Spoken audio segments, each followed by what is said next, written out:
कर्मण्येवाधिकारस्ते मा फलेषु कदाचन मा कर्मफलहेतुर्भूः मा ते संगोऽस्त्वपि कर्मणि।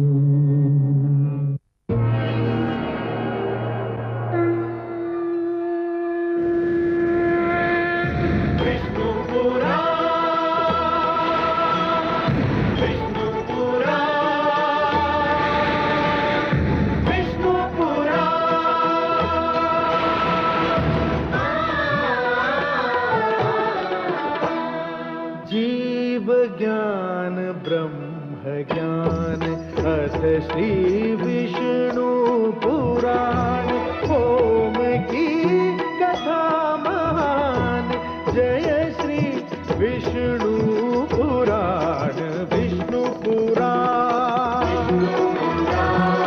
विष्णु पुराण विष्णु पुराण प्रगटे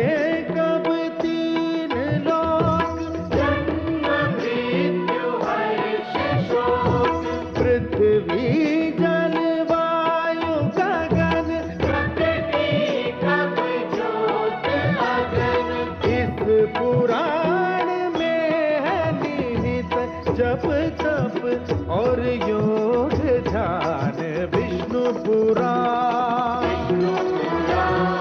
विष्णु पुराण विष्णु पुराण। मैं मां हूं, धरती मां। कोई भी राजा जब प्रजा के दुखों को पहचान कर उनके निवारण की चेष्टा करता है तो दैवी शक्तियां भी उसके लिए कृपालु हो जाती हैं। राजा जनक के साथ भी यही हुआ। अकाल पड़ने पर जब उन्होंने यह निर्णय किया कि वो अपनी कृषक प्रजा की भांति स्वयं हल चलाएंगे तो प्रकृति को दया आई। राजा जनक को न आकाश ने निराश किया न धरती ने। आकाश ने उनके लिए बादलों के द्वार खोल दिए और धरती ने उनकी झोली में वो अनमोल रत्न डाल दिया जिसे संतान कहते हैं। मिथिला में भी बहार आ गई और राजा जनक के जीवन में भी। ये भूकन्या मिथिला में क्या कोलाहल पैदा करती है, ये जानने को मैं बहुत उत्सुक हूं।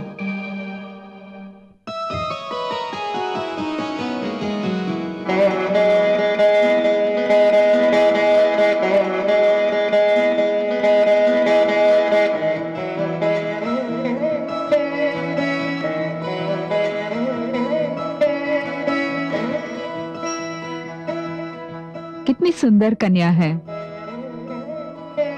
इस पर दृष्टि पड़ते ही मेरे शरीर में जैसे ममता का स्रोत फूट पड़ा, जैसे कि ये भूमि से नहीं मेरी कोख से जन्मी हो। प्रिय, तब तो मैंने जो निश्चय किया है वो सर्वथा उचित है। क्या निश्चय किया है नाथ?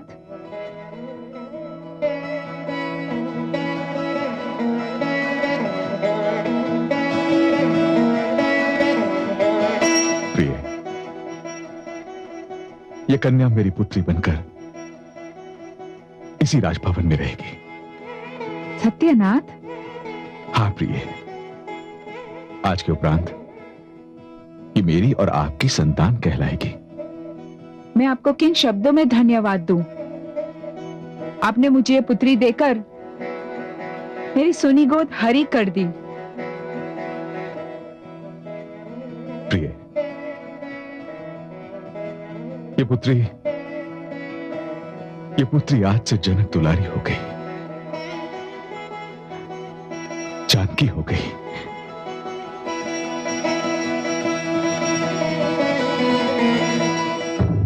मैं मां हूं, धरती मां।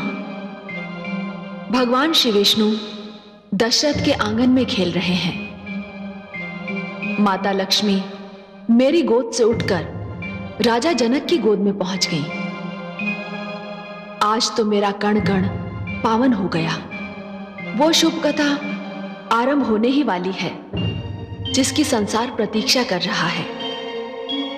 किंतु वो कथा ही क्या जिसमें कोई मोड़ न आए, कोई उलझन न दिखाई दे। सो इस कथा के आरंभ होने से पहले ही मिथिला में एक विवाद उठ खड़ा हुआ। ये कैसे संभव है? ऐसे अनर्थ हुए तो हमारे समाज की तो नींव हिल जाएगी। आप सत्य कहते हैं आचार्य। यदि लोग यूं ही आगे चलकर खेतों में पड़े शिशुओं को अपनी संतान बनाने लगे तो सामाजिक व्यवस्था का क्या होगा, जो हमारे पुरखों के परिश्रम का फल है और न जाने हम उस पर कब से चलते आ रहे हैं। हाँ, किंतु हे आचार्य, यदि राजा जनक ने स्वेच्छा से किसी कन्या को अपनी पुत्री माना है तो उसमें हम कौन होते हैं आपत्ति करने वाले? ये कैसी बिना सिर पैर की बात कही आपने। अरे राजा जनक उच्च कुलीन है, महारानी सुनैना भी उच्च कुलीन है, किंतु ये भूमि कन्या उच्च कुलीन है अथवा नहीं हमें पता नहीं। इसके शरीर में किसका रक्त है हमें यह भी नहीं पता, और इसका कुल उसका तो हमें बिल्कुल ही नहीं पता। नहीं, हम ये सहन नहीं कर सकते। हाँ, हम मिथिला नरेश से जाकर पूछेंगे कि वे हमारे पुरखों की परंपरा को क्यों तोड़ रहे हैं। उन्हें हमारे प्रश्नों का उत्तर देना होगा। हाँ हाँ, उन्हें उत्तर देना ही होगा। हाँ, चलिए हाँ, चलिए चलिए चलिए।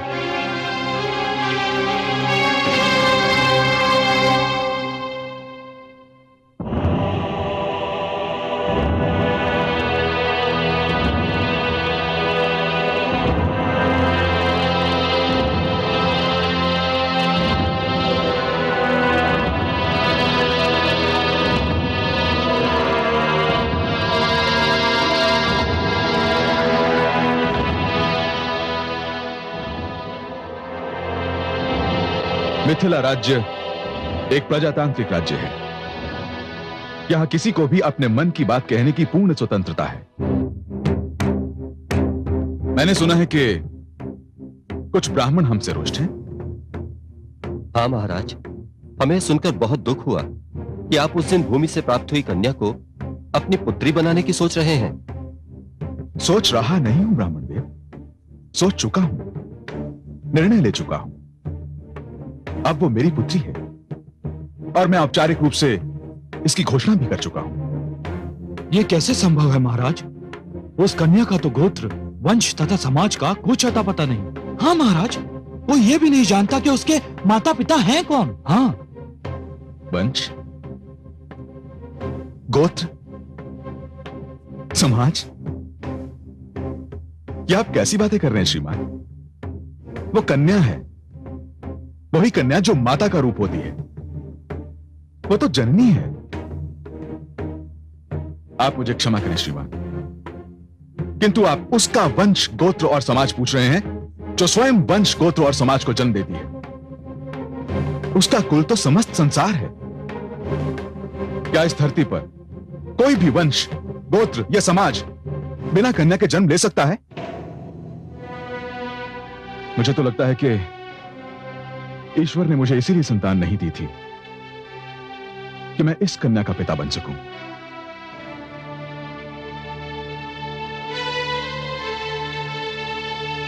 मैं महाराज से सहमत हूं। मैं आपको धन्यवाद देता हूं गुरु शतानंद। यह सत्य है राजा जनक कि संसार में कन्या का स्थान सर्वोच्च है। वही माता का रूप धारण करती है, वही संसार की जननी है। क्या अब भी किसी को कोई आपत्ति है?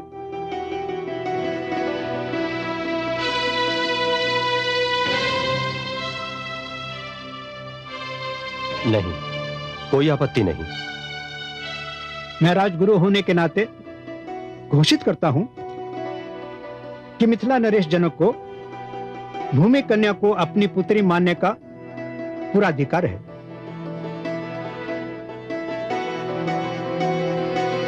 आयुष्मान भव।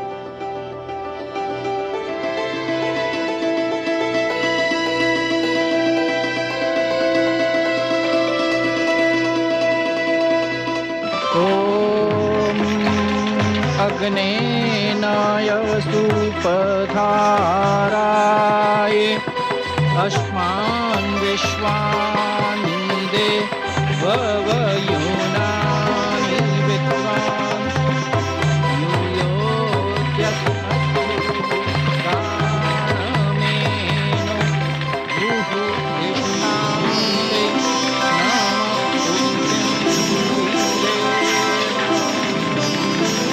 ॐ अग्निमीळे पुरोहितम्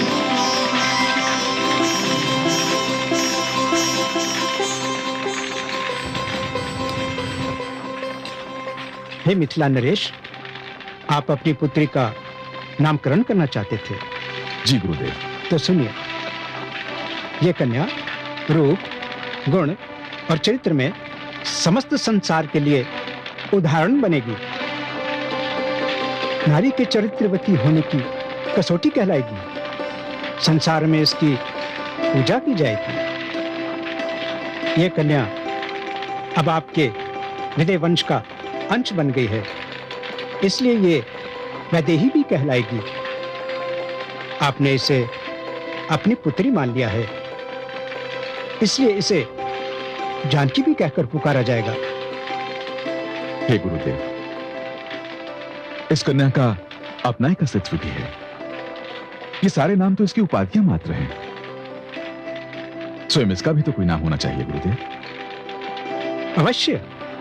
हे राजा जनक, आपने इस कन्या को एक खेत में पाया था, और उस समय पाया था जब आप धरती पर हल चला रहे थे। इसलिए मैं इस कन्या को सीता नाम देता हूं। सीता अर्थात? सीता अर्थात धरती पर हल चलने से बनने वाली रेखा, यही इसका नाम होगा। इसी नाम से ये ख्याति पाएगी, इसी नाम से इसकी पूजा होगी। सीता, जनक दुलारी सीता।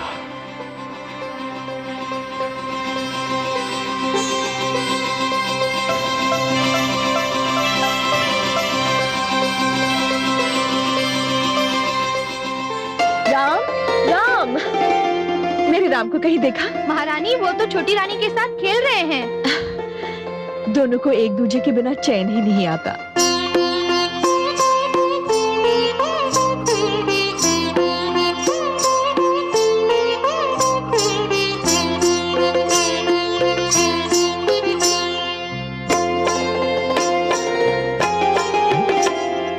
ठुमक चलत रामचंद्र, ठुमक चलत रामचंद्र, बाजत पैजनिया।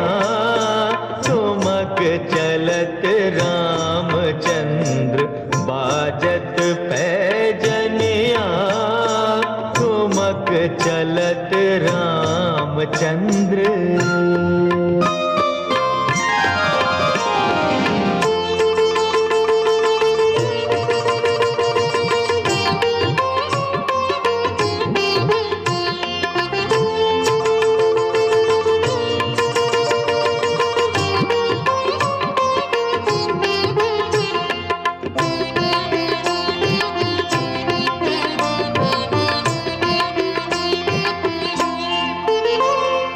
किलके उठत चलत धाय, किलके उठत चलत धाय, परत भूमि लटपटाय, परत भूमि लटपटाय।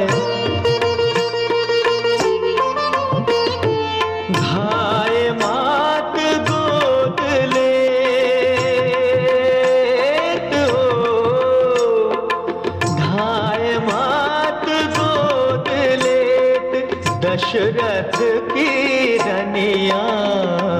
ठुमक चलत रामचंद्र, ठुमक चलत।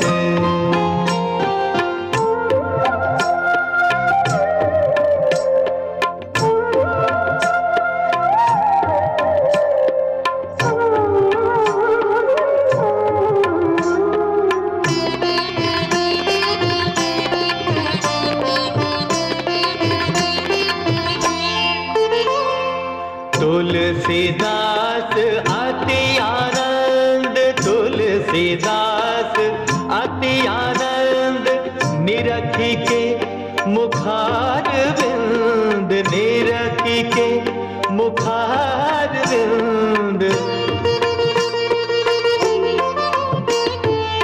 रघुवर की छवि अपार हो, रघुवर की छवि अपार, रघुवर मुख बनिया ठुमक चलत रामचंद्र, ठुमक चलत रामचंद्र, बाजत पैजनिया ठुमक चलत रामचंद्र, बाजत पैजनिया ठुमक चलत रामचंद्र।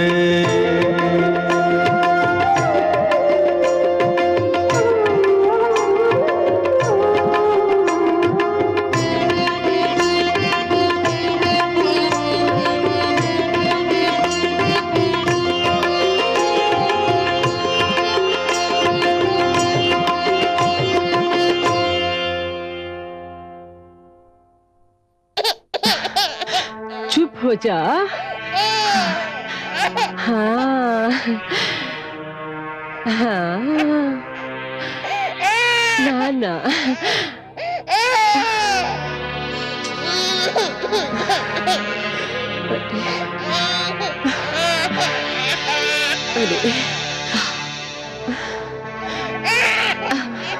लाओ धाई माँ, इसे मुझे दे दो। अब ध्यान आया। मैं तो समझी थी कि महारानी कौशल्या के पुत्र के ध्यान में तुम ये भी भूल चुकी हो कि तुम्हारा भी कोई पुत्र है। धाई माँ, मैं आपकी भावना समझती हूँ, पर मैं क्या करूं? राम है ही ऐसे प्यारे कि मेरी दृष्टि उनके मुख से हटती ही नहीं। मेरी ही नहीं, सबकी यही दशा है। देखा नहीं है आपने, सब उनके चारों ओर कैसे मंडराते रहते हैं। हाँ हाँ देखा है मैंने, भली भांति देखा है, किंतु दूसरे के बालक से स्नेह करने का यह अर्थ तो नहीं कि अपने ही बालक को भुला दिया जाए। भरत का तुम पर सर्वप्रथम अधिकार है। मैं जानती हूँ धाई माँ, किंतु क्या आप जानती हैं, जितना मैं राम को चाहती हूँ उतना ही महारानी कौशल्या मेरे भरत से प्रेम करती है। मैं इस विषय में क्या कहूँ, छोटा मुंह बड़ी बात होगी। मैं तो केवल ये जानती हूँ कि मेरा भरत तुम्हारे प्रेम को तरस रहा है, और मुझे ये तनिक भी अच्छा नहीं लगता, तनिक भी अच्छा नहीं लगता। आप अपनी भावनाओं की बंदी हैं धाई माँ, कभी उनसे ऊपर उठकर तो देखिए, आप भी राम को प्रेम करने लगेंगी। लाओ, मेरे पुत्र को मुझे दे दो। अरे अरे अरे अरे मेरा लाडला पुत्र, अरे मेरा लाडला पुत्र। क्यों?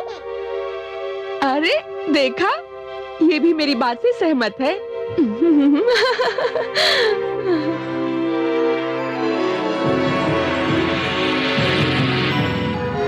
मुझे कुछ न कुछ अवश्य करना पड़ेगा, अवश्य करना पड़ेगा।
आप यहाँ क्या कर रही हैं? कुछ नहीं, राम रो रहा था।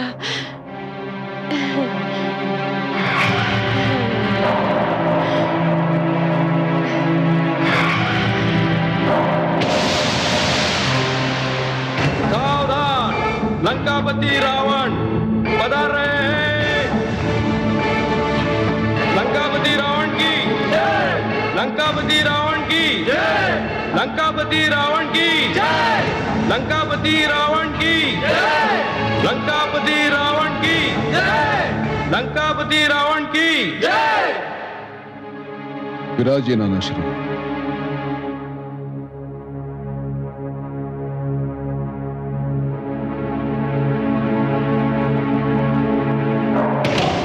हे मेरे प्रिय प्रजाजनों, मैं आपके लिए एक अनुपम भेंट लाया हूं। बंदियों को प्रस्तुत किया जाए।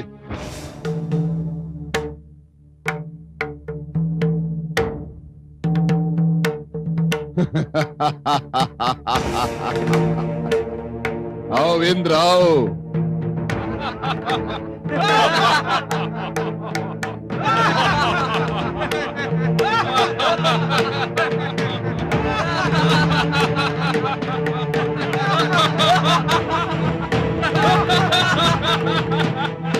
आओ।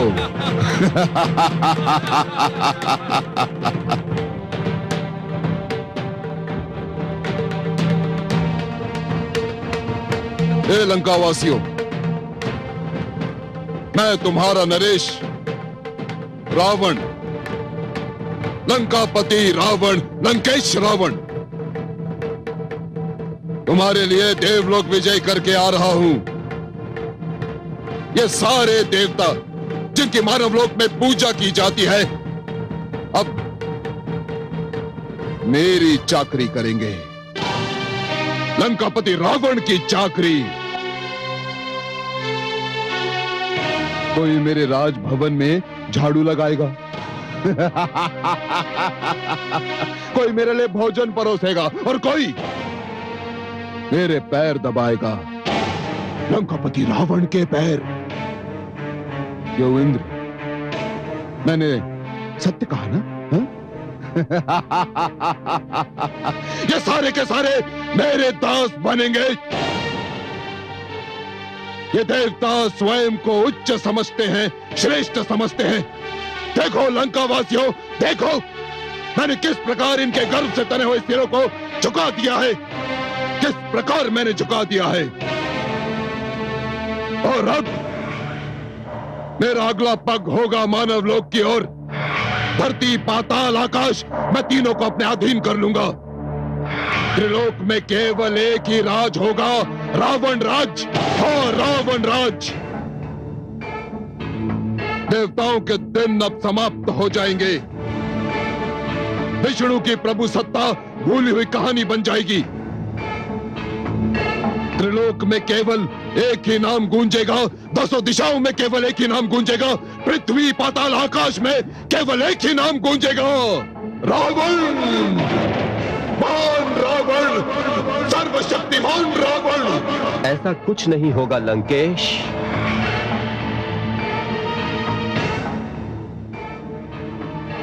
कौन है ये? कौन है ये? किसके मुख से निकली यह शुभ वाणी? कौन है ये? ये मैंने कहा लंकेश। तू कौन है? तू? मैं काल हूँ, मुझे महाकाल भी कहते हैं। तुझे साहस कैसे हुआ ऐसी अशुभ बात कहने का? तुम जिसे अशुभ कहते हो उसे मैं सत्य कहता हूँ। मैं तेरा सर्वनाश कर दूंगा काल, सर्वनाश कर दूंगा मैं तेरा। तुम वो भी नहीं कर पाओगे रावण। मेरे दो रूप हैं, एक जीवन, दूसरा मृत्यु। न तुम जीवन का सर्वनाश कर सकते हो, ना मृत्यु का। तुम मेरे दोनों में से किसी रूप से भी छुटकारा नहीं पा सकते।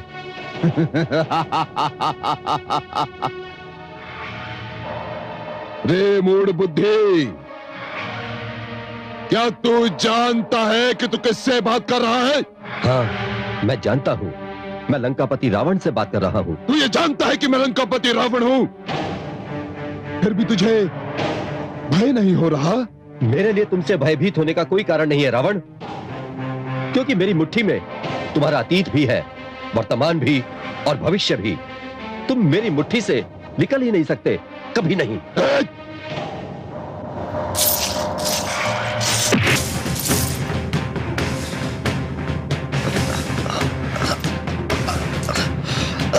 तू इस मुट्ठी की बात कर रहा है? देख, खोल दिया मैंने अपना अतीत, वर्तमान और भविष्य। देख, खोल दिया मैंने।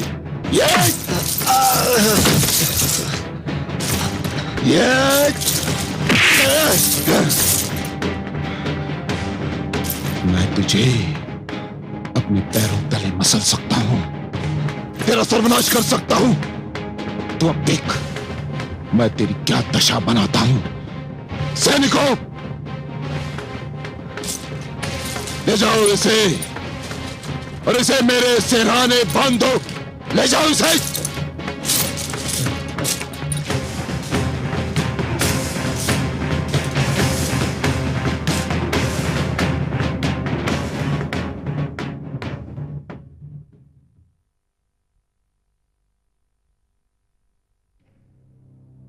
कौन है आप? मैं काल हूं देवी, मुझे आपके पतिदेव ने बंदी बनाया है। ये मेरे स्वामी को क्या हो गया?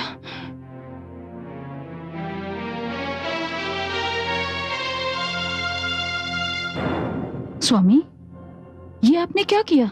क्या किया? आपने काल को बंदी बना लिया?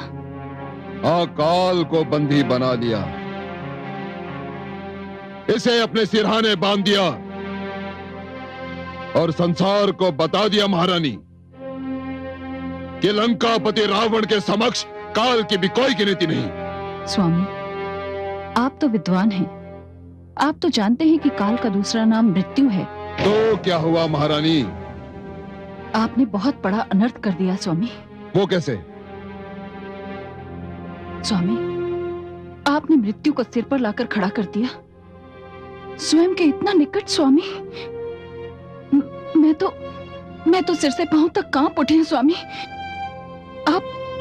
आप सर्वनाश को घर के भीतर ले आए हैं। महारानी, आप सदा ही मेरा विरोध करती रहती हैं, ऐसा क्यों? नहीं स्वामी, मैं तो आपसे प्रेम करती हूँ, मैं तो आपकी अर्धांगिनी हूँ। मैं तो सदा वही कहती हूँ जो आपके हित में होता है।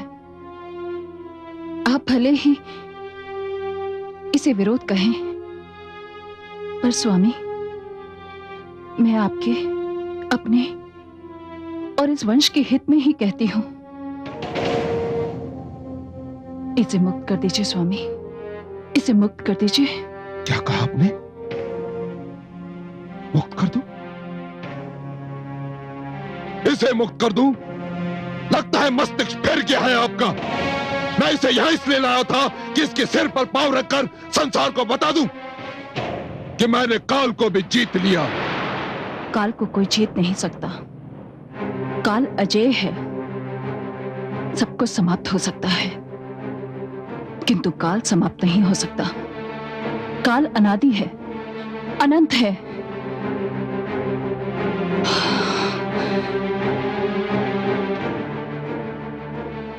स्वामी, इसे मुक्त कर दीजिए। महारानी,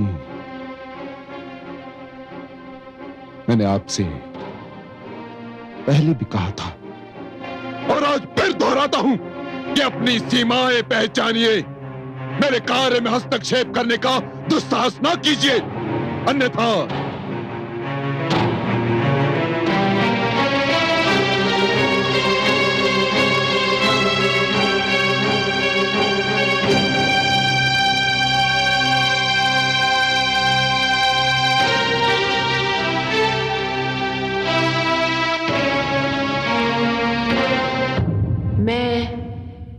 मां हूं, धरती मां।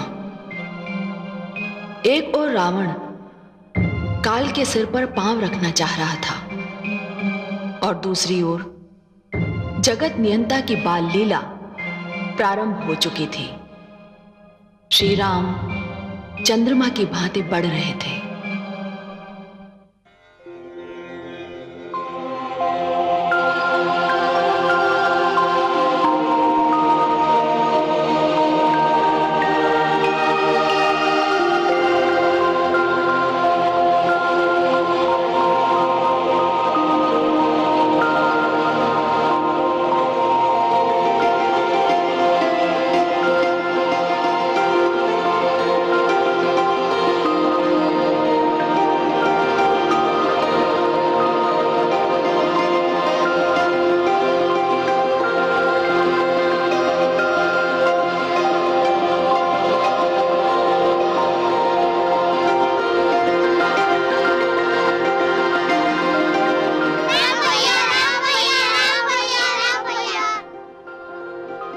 राम भैया आज हम बन जाएंगे। उस दिन जो छोटा सा मृग दिखाई दिया था ना, उसे हम पकड़ के अपने भवन में लाएंगे। और वो छोटा सा हाथी भी जो गजराज के पीछे पीछे भागता है। चलो ना भैया। हम अवश्य चलेंगे, किंतु अभी अभी सवेरा हुआ है और सवेरा होते ही जानते हो सबसे पहले क्या किया जाता है? क्या किया जाता है भैया? आँख खुलते ही सबसे पहले माता पिता के चरणों में शीश नवाया जाता है, उन्हें प्रणाम किया जाता है। सवेरे सवेरे माता पिता के चरणों में सिर झुकाने से भाग्य खुल जाता है। तो चलो हम भी पहले यही कार्य करते हैं। चलो।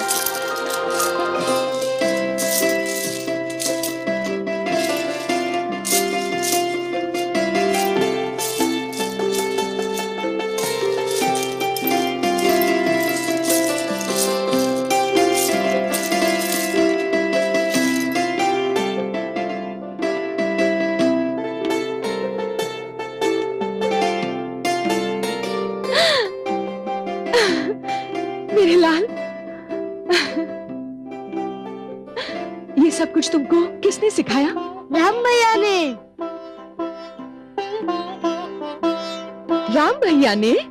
हाँ, कहते हैं माता पिता के चरण छूने से भाग्य खुल जाता है।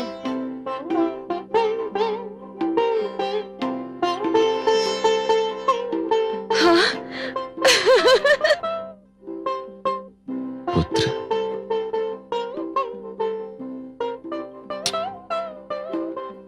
धन्य हो पुत्र।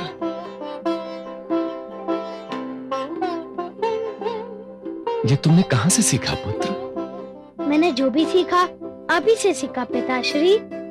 आपकी गोद में बैठे बैठे मैं उन ज्ञानी की बात सुनता रहा जो आपके पास आते थे, और फिर मैंने उन बातों को स्मरण कर लिया। आपकी गोद ही मेरे लिए पाठशाला बन गई।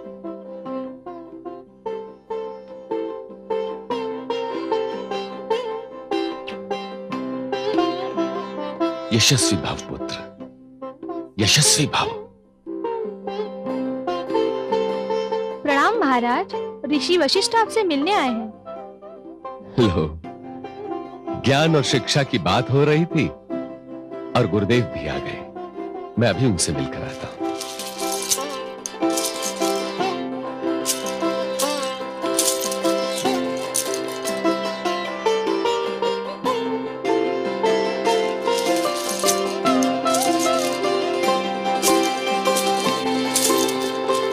प्रणाम गुरुदेव। आयुष्मान भव। स्वागत है। मैं सोच रहा था कि मेरे पुत्रों की शिक्षा अब औपचारिक रूप से आरंभ हो ही जानी चाहिए। बड़ा ही शुभ विचार है राजन। तो आप उन्हें अपनी शरण में ले लीजिए गुरुदेव। राजन, मैं बिना परीक्षा लिए किसी को अपना शिष्य नहीं बनाता, इसलिए आपके पुत्रों को भी परीक्षा देनी होगी। अपने पुत्रों को मेरे पास बुलवाइए। अवश्य गुरुदेव। दासी। आज्ञा महाराज।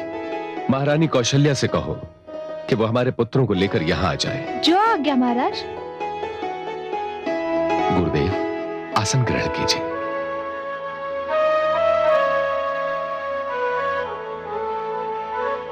मुझे आशा ही नहीं वरन पूर्ण विश्वास है कि मेरे पुत्र आपके शिष्य बनने के योग्य सिद्ध होंगे।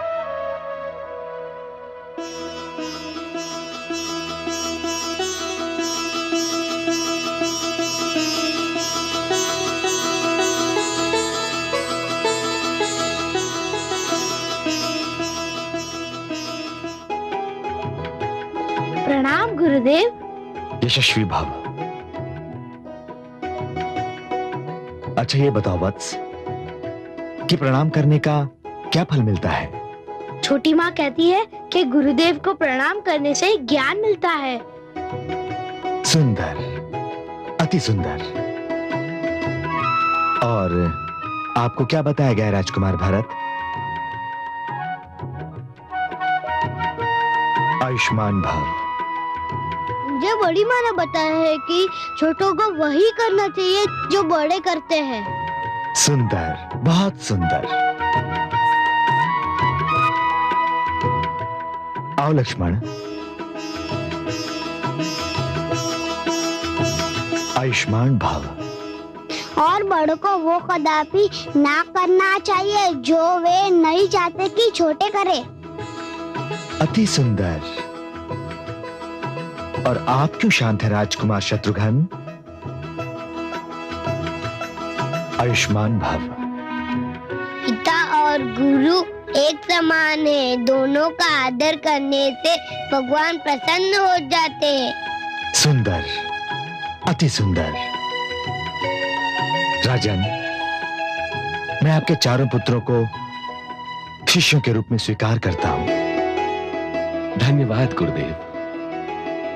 तो फिर आरंभ कर दीजिए इनकी शिक्षा। परंतु इसके लिए इन्हें महल छोड़कर मेरे आश्रम में आना होगा।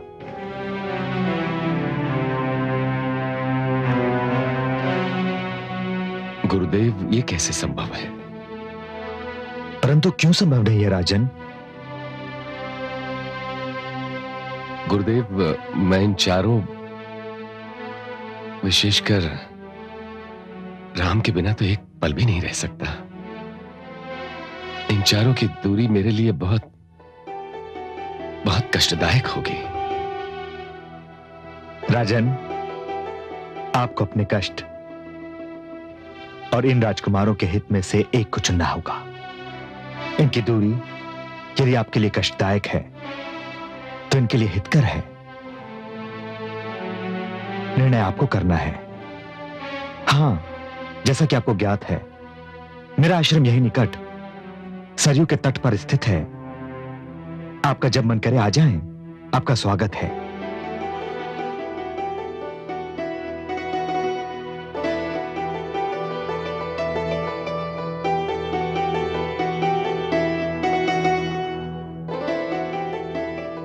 तो गुरुदेव, कब भेजूं इन्हें आपके आश्रम? शुभस्य शीघ्रम। हम तैयार हैं। क्यों अनुज? हाँ। आओ, चलो।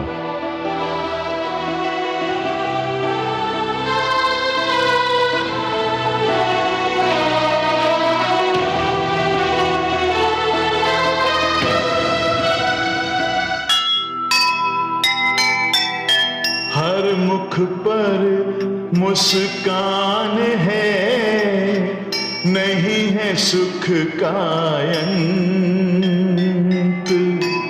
दशरथ के घर छाई है, जैसे आज बसंत।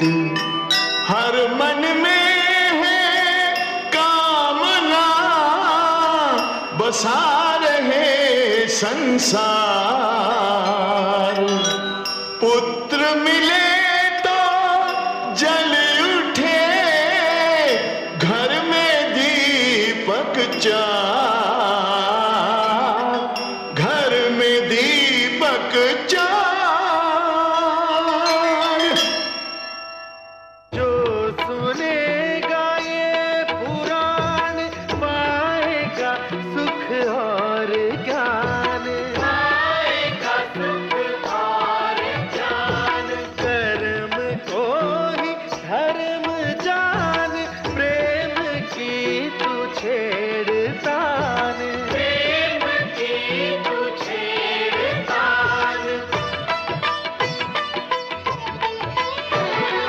बीते युग बता रहे हैं, बीते युग बता रहे हैं, सत्य पथ पे चल